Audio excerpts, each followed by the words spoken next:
ele envolve uma série de fundamentos. Eu costumo preconizar que uma ação, ela vale por aquilo que ela proporciona de resultado. Esse é o conceito que eu levo adiante de todos os demais fundamentos. Agora, evidentemente, existem outros parâmetros a serem também avaliados de forma bastante legítima, não é isso? Uma das coisas que me preocupa sempre quando vou comprar uma ação é primeiro conhecer a empresa fisicamente, não é isso? Então eu vou visitar, sempre que for necessário, eu vou visitar o projeto da empresa, vou visitar a empresa, procuro saber a forma como esta empresa é gerida, os gestores quem são, o compromisso que os gestores possuem com o desenvolvimento e o desempenho da empresa. Procuro também conversar com colaboradores, com funcionários, para ver até que ponto esses funcionários estão integrados na defesa da empresa, na evolução dos seus resultados, não é isso? A gente procura também ver até que ponto os controladores eles estão comprometidos no sentido de terem uma participação acionária bem fundamentada, enfim. São inúmeros fatores, a gente tem que analisar o setor de atividade que a empresa está, se é um setor de atividade perene ou não perene. O que é perene? Perene é um setor de atividade que a economia nunca existirá sem ele. Eu vou dar um exemplo, energia elétrica, telecomunicações, o próprio setor financeiro e outros setores que não tenham a mesma configuração de perenidade. Abastecimento também é uma outro setor que também é muito importante para a economia, não é? Hajam crises ou não, esses setores vão funcionar sempre. Em menor escala, mas vão funcionar sempre. Então, esses fatores todos me levam a avaliar o resultado que, eventualmente, uma ação pode nos proporcionar. Então a gente vê o histórico do resultado, o histórico de distribuições, a relação preço-patrimônio, não é isso? Para saber onde se situa um yield, né? Outra questão que me interessa bastante é a regularidade com a qual a empresa distribui seus proventos. É isso aí. Então, essa relação é uma relação que tem que se perpetuar quando a gente vai analisar uma empresa. Emolumento é uma forma de remuneração daquele que presta o serviço, ou seja, o sistema de cobrança de emolumentos aqui no Brasil é uma coisa que está um tanto quanto distorcida.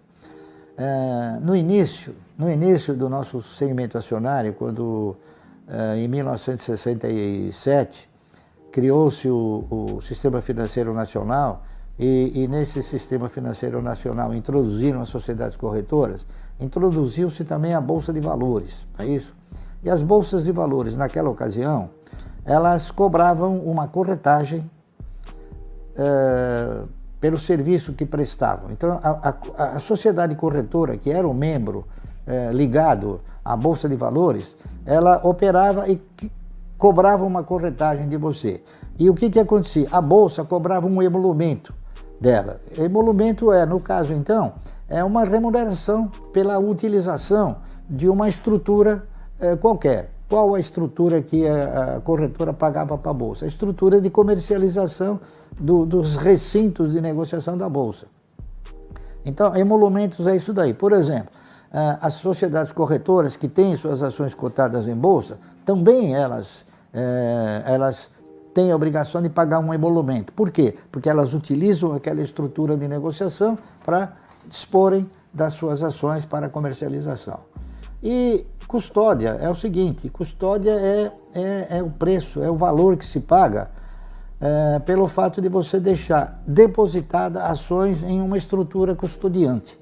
Estrutura custodiante é aquela que retém os papéis administra essa custódia, ou seja, a hora que a empresa declara um dividendo, ela recebe esse dividendo e transmite para você, então ela tem o quê? Ela tem uma guarda, a custódia nada mais é do que uma guarda de valor, tá certo? Em ações. Como tem custódia também no segmento de ouro, tem custódia também no segmento de títulos públicos, entendeu? Então a custódia o que é? É uma guarda de valor, ao passo que o emolumento ele é uma remuneração pelo uso de uma estrutura.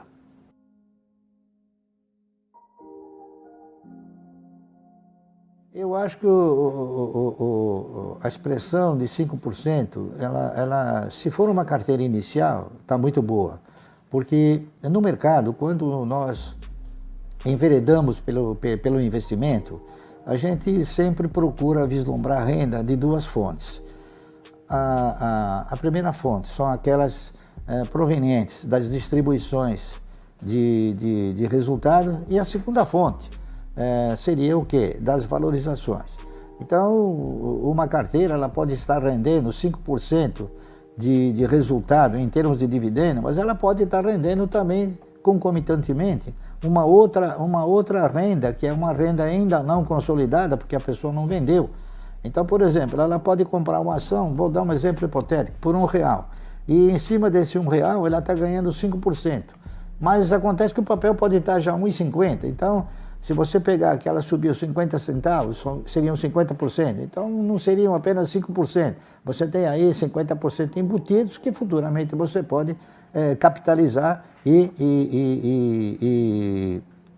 arregimentar dentro do seu ganho. Então, as ações elas têm um poder de multiplicação muito forte se você reinvestir esses dividendos. Por quê? Porque dividendos você ganha em função de quantidade possuída, não em função de valor aplicado. E quanto mais quantidade você tiver, então é evidente que você mais dividendos você terá.